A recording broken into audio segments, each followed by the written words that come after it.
여러분 안녕하세요. 반갑습니다. 네, 오늘도 저번 시간에 이어 보이지 않는 힘이란 책을 여러분께 들려드리려고 가지고 왔습니다. 네, 오늘은 여기에 소제목이 바라는 것을 끌어당기는 방법입니다. 네, 저번 시각화에 대해서 설명을 했잖아요. 네, 시각화, 마음에 그리는 것, 소망을 현실로 만들어내기 위해서 시각화를 우리가 보통 하는데요. 그 바라는 것을 끌어들이는 방법을 도대체 어떻게 해야 되는 것인지 여기에서는 설명을 하고 있습니다. 네, 제가 볼 때는 조금 어렵게 설명이 되어 있는 것 같은데 내용을 생각하면 굉장히 기본 원리가 자세하게 나와 있고 이만한 또 설명도 없다고 생각을 해서요. 여기 있는 부분들 여러분들께 읽어드리도록 하겠습니다. 시작 한번 해보겠습니다. 우리 내면의 힘, 바라는 것들을 마음속에서 그려보게 해주는 그 힘이 모든 존재의 시작이다. 자, 모든 존재의 첫 번째 시작은 우리 내면의 힘, 즉 우리의 마음이라고 말을 하네요. 그 힘은 원래 아무런 특징도 형태도 없는 물질이다. 당연히 그리고 또 보이지 않잖아요. 우리의 생각 그림이 어떤 틀을 만들면 형태가 없던 이 물질은 그 틀에 따라 비로소 모양을 띈다. 네. 우리의 내면의 힘인 마음이 생각이라는 그림을 통해서 드디어 비로소 그 틀에 따르는 모양을 띈다고 합니다. 시각화는 우리 내면에 응축되어 존재하는 특별한 힘이다. 우리 내면에 응축, 모아져서 존재하는 특별한 힘이라고 합니다. 환등기의 렌즈의 비유로 해보자. 상을 비추는 기능을 설명하기에 환등기만큼 좋은 물건은 없다. 응축, 집중해주는 그거잖아요. 그것을 비교하기 위해서 환등기의 렌즈를 여기서는 표현을 하고 있습니다. 우리 마음속에 있는 소망 그림은 환등기의 슬라이드와 같다. 우리가 의지라는 불을 밝힐 때까지는 마음이라는 환등기 안에 잠들어 있다. 의지라는 불을 탁 켜기 전에는 환등기에 불이 들어오지 않기 때문에 어떤 것을 상을 비추려고 해도 비춰지지가 않는다는 거죠. 그러다가 우리가 내부에 존재하는 창조하는 영에게 우리 내면에 있는 힘이죠. 절대적인 믿음을 갖고 소망이라는 불을 밝히면 뭐가 되고 싶다거나 갖고 싶다거나 하고 싶다는 그런 어떤 강렬한 간절한 소망이라는 불을 밝히면 그때 비로소 모습을 드러낸다. 의지라는 불이 영혼으로 서서히 흘러 들어가면 우리 마음속의 그림이 물리적인 세상의 화면에 투시된다. 드디어 이 세상에 조금씩 표현이 된다는 거예요. 환등기의 슬라이드와 똑같은 그림이 맞은편 화면에 나타나듯 우리 마음에 숨어있던 소망이라는 그림과 똑같은 모습이 세상의 화면에 나타난다. 우리가 화가를 꿈꾸면 화가라는 소망이 세상에 나타나고요.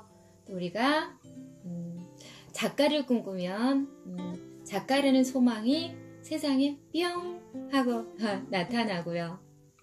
또 우리가 아이스크림 비유가 맞는지 모르겠습니다. 아이스크림을 생각하면 그게 어느 순간 뿅 하고 우리 물질세계, 즉 현실에 또는 우리의 눈앞에 나타난다는 거죠. 네, 재밌네요.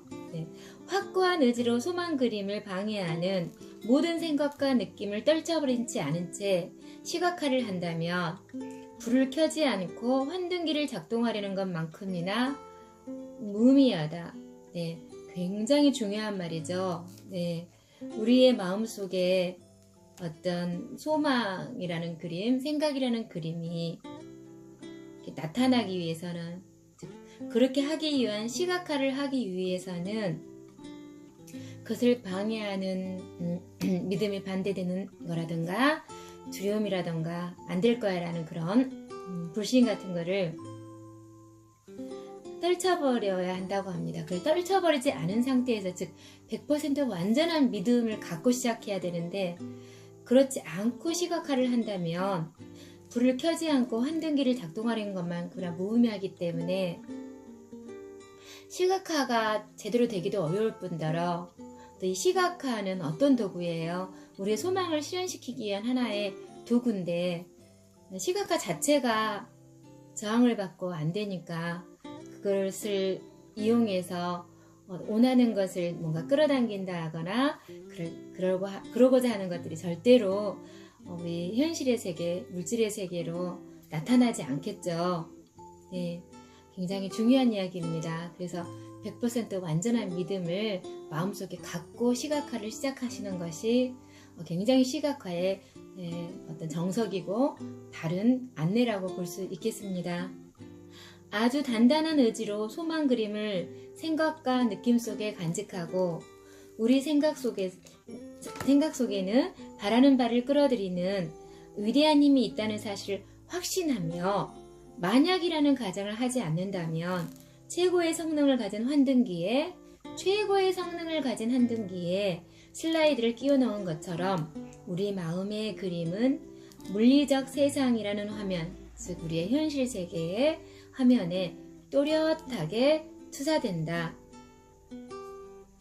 의지가 확고하지 않으면 불을 끊임없이 이리저리 움직이면서 환등기 그림을 투사할 때처럼 흐릿한 화면밖에 나타나지 않는다.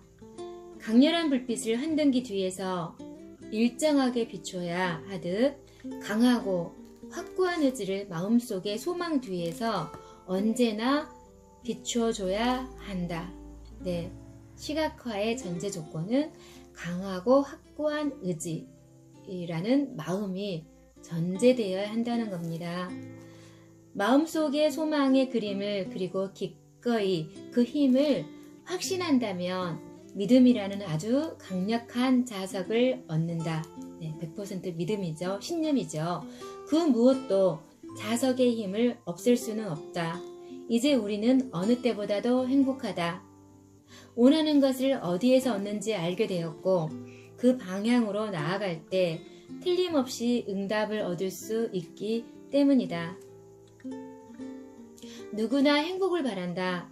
시각화를 통해 우리는 인생에서 더 많은 것을 얻을 수 있다.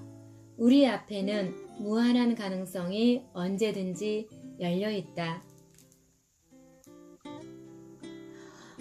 여기 좋은 예가 하나 있습니다. 네, 여러분께 들려드리겠습니다. 예전에 어느 사업가에게서 시각화에 대한 얘기를 들은 적이 있다. 그는 매일 몇 분씩 시간을 정해 시각화를 하면서 자신이 바라는 만큼 사업 규모가 확장되는 그림을 마음속으로 그려보았다. 그랬더니 불과 6개월 만에 사업 규모가 2배 이상으로 커졌다. 그 방법이 그 다음에 나와 있는데요. 그는 매일 아침 식사 전에 방에 들어가 전날 저녁에 사업 상태를 떠올린 다음 마음속으로 규모를 확대했다. 이런 식으로 엄청난 성공을 거둘 때까지 소망을 계속 키워나갔다. 또 그는 바라는 일을 사무실에서 하고 있는 자신의 모습을 그려보곤 했다. 그리고 또한 직업 특성상 매일 낯선 사람들을 만나야 했는데요. 사람들을 만나 그들의 요구를 이해하고 상대가 원하는 대로 들어주는 자신의 모습을 마음속에 그려보기도 했다고 합니다.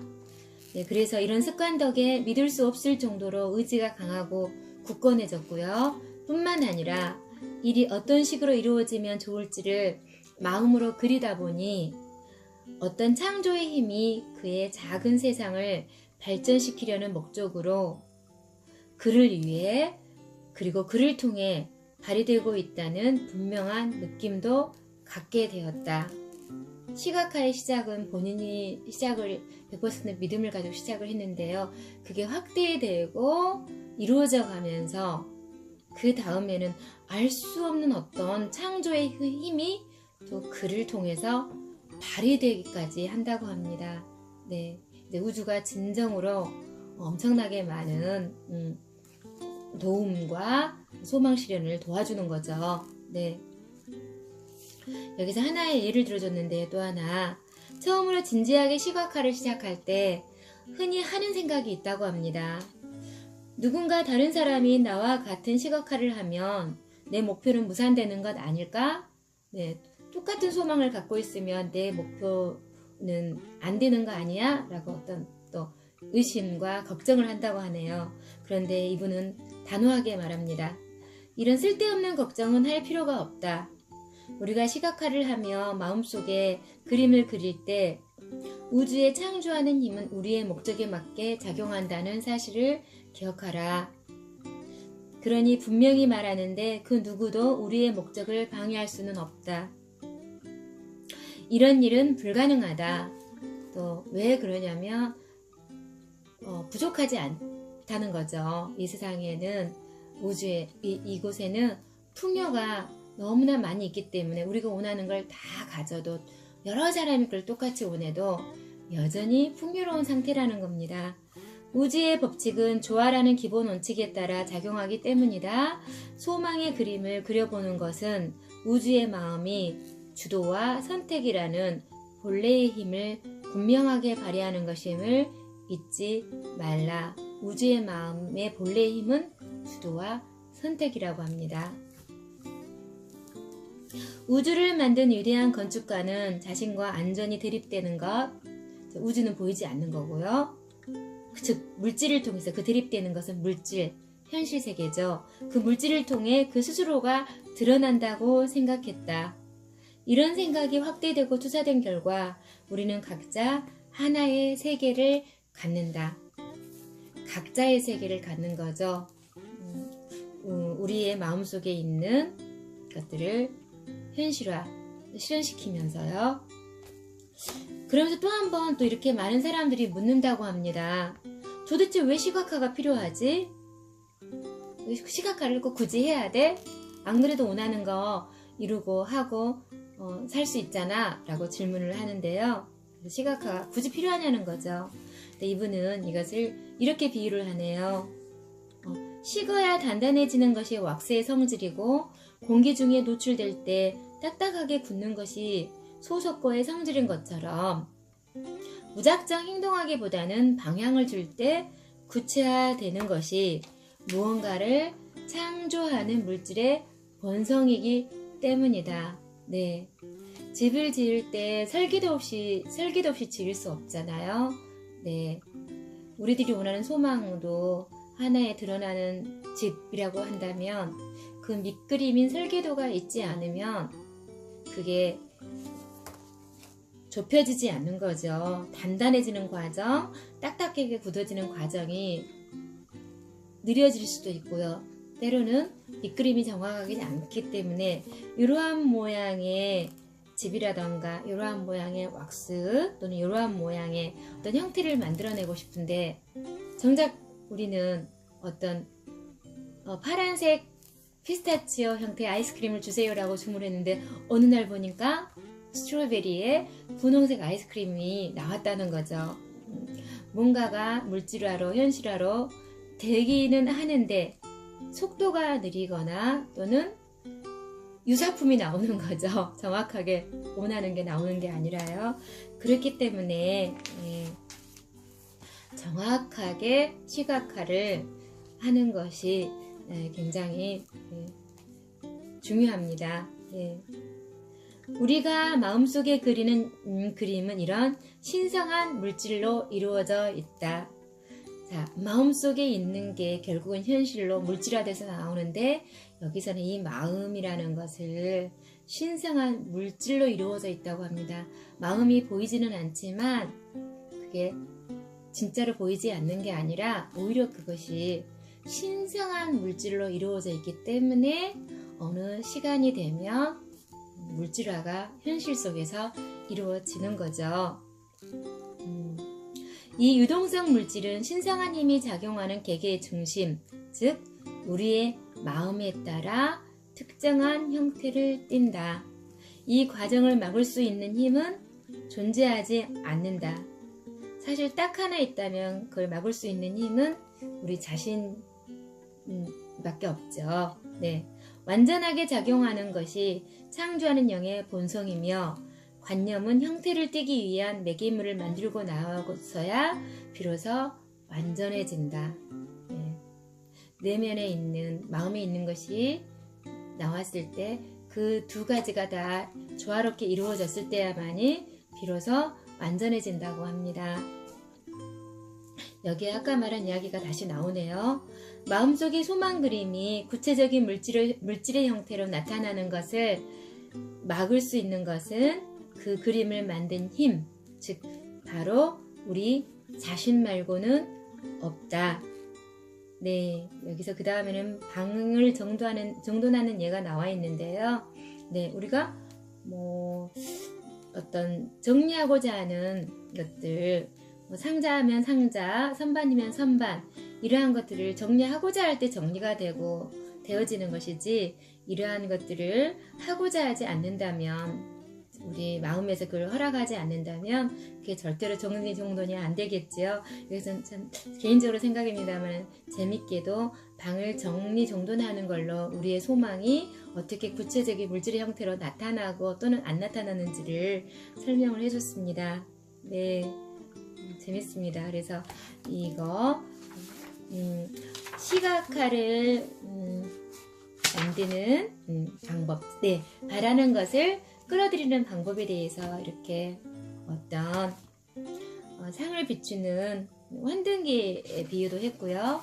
방을 정리정돈하는 것으로도 비유를 했고, 네, 그랬습니다. 또는 어떤 사람이 그 시각화를 통해서 원하는 것을 끌어당기고 또 어느 시점이 지나자 알 수 없는 창조하는 힘이 자기를 도와주는 듯한 느낌까지도 가졌다고 합니다.